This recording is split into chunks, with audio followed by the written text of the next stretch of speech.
studios here, and it is time now to go streaking on. No. Calm down. I don't mean that literally. I know you're the new guy, but let's not get ridiculous. A lot of here. breaths were just held. I don't know what you guys did on that show of yours.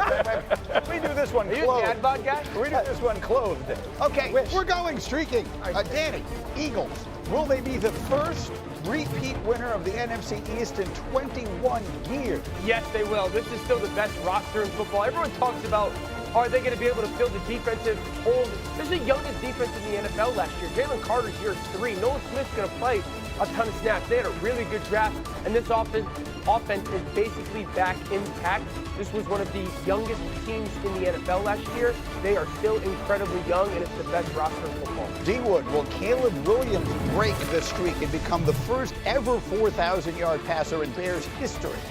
Yes, I mean, this is long overdue for the Chicago Bears. It's still hard to believe that they haven't had a 4,000-yard passer. Listen, with all the improvements around Caleb Williams, the offensive line, the weapons, most importantly, the play caller, Caleb Williams, if he can play with instruction, should absolutely be able to pass for 4,000 yards. Yeah, Chicago produced a Pope before it produced a 4,000-yard passer. Finally, Peter, the streak is 18 straight seasons of 500 or better for Mike Tomlin and the Steelers. Will that continue? Yes, they got better this week. They are a better team than they were a year ago with Aaron Rodgers at quarterback, and I think DK Metcalf is the best wide receiver they've had since Big Ben's glory years. I feel like the Steelers are a better team this season than they were last year. The offense is going to be significantly better, and this is a one-year deal for Rodgers. Why not? Let's go all in. Let's be better. I feel pretty confident the Steelers are going to be a very relevant team in the AFC. There's every reason, if you want to question this, right? I mean, you could think his age, how he's played the last few years. The Steelers roster has some holes in it. If you want to start throwing darts at this situation, it's easy to do if you want to. I want to ask you a question, because the advanced statistics suggest Aaron Rodgers was a bad quarterback last year. Every advanced stat says that. I watch every snap of the Jets. Yeah. The second half of the season, he didn't look bad to me. He didn't look great. I'm not suggesting he was Josh Allen, but he didn't look bad to me.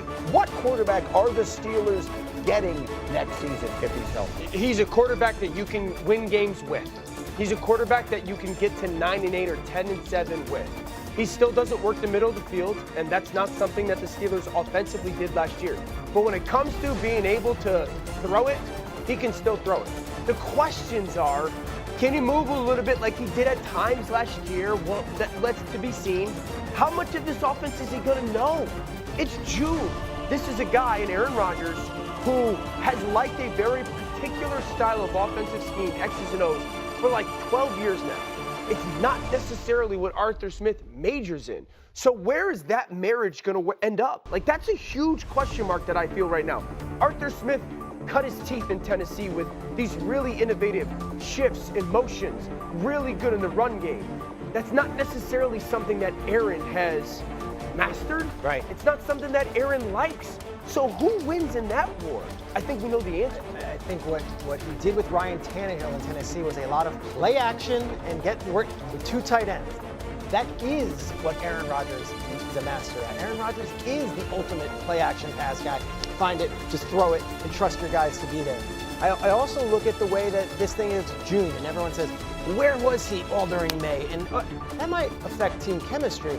But if you think that the Steelers working in a silo and like we can't start working on an offense for Aaron Rodgers until he gets in the building, you know that's wrong. So you're saying they've known they've been building, whether he's coming or not, they've been building this thing. Okay, here's my pushback on that. One, I would disagree he's the ultimate play-action pass quarterback. You don't think he's the best at the play action in the game? He was.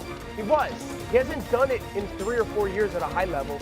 Two, I'm not sitting there saying that they're not building this offense around, but he has run one offense for years now, and he's excelled at it. When push comes to shove, like we have seen over the past couple of years, and when they get to 2 and 2 or 2 and 3, and he's not playing the level that he wants or expectations for TK starts, then they're going to go, let's call triple slants again, like they have for years.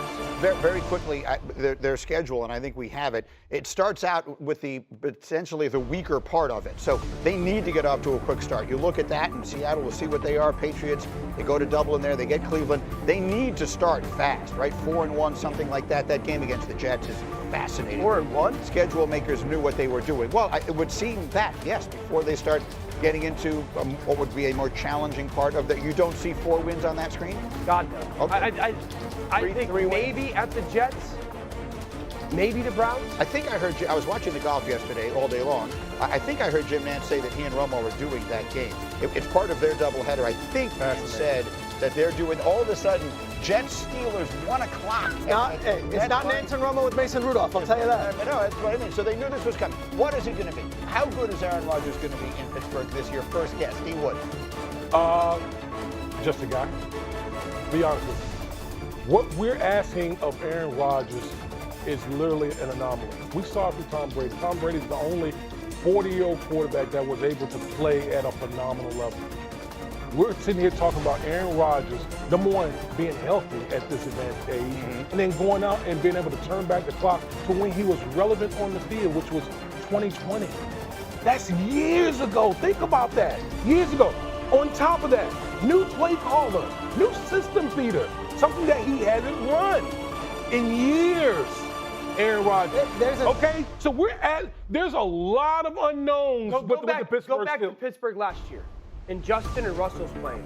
And Russell Wilson takes over, and the play is pretty good, and then it falls off a little bit, and the conversation was very specifically, well, Russ is holding the ball too long, and the offensive line's not that great, that's a bad match. Look, what do you think's going to happen? Like, the offensive line is still the offensive line. It's still a subpar unit. If they don't protect him significantly better than they did the quarterbacks last year, it won't go well. For those who were not with us earlier this morning, I liked your point about the difference in what he has to do now versus what he came to the Jets to do. Well, even in Green Bay, the weight of the world is on him. It's Aaron Rodgers' team and everything's he built around him. He goes to the Jets, and you got to take the players to the Knicks game. You got to be with 22-year-old guys. You also have to be the face of the frame. We're going to have Hard Knocks. We also have a young coach who's never really done anything before. You got to take solid. It's not that. It's a 1-year deal for $10 million. Come in and play football. I think that's liberating for Aaron Rodgers. He's not being asked to be the face of the franchise and the face of the city and be a savior. Just come and play football. He can do that. There's something to be said for that. He's not his team, right? It's Mike Tomlin's team. They got a bunch of really good veterans there. I have a better feeling about it than most others do. We'll see. I'm usually wrong. Coming up, we've got the first time you said that. Oh, no, I've been saying it for years. All right, we got so much to do as we continue here this morning. Oh, we got our base Steelers will win at least one playoff game this year, something they haven't done in almost a decade. I would not believe it. Listen, the Pittsburgh Steelers haven't won a playoff game since 2016. Most older quarterbacks don't all of a sudden get better. Aaron Rodgers hasn't had a relevant on the field season since 2020 when he was an MVP in this league. Specifying on the field. Yeah, on the field. Definitely. It's been very relevant off the field. That's right, for other reasons. So I don't see Aaron Rodgers turning back the hands of time and becoming that guy that we've known for all these years as a first ballot Hall of Fame. On Saturday, it was made official. Rodgers is a member of the Steelers, and you were making an interesting point this morning, Schrager, as we were talking in our meeting, that maybe what they need him to do is exactly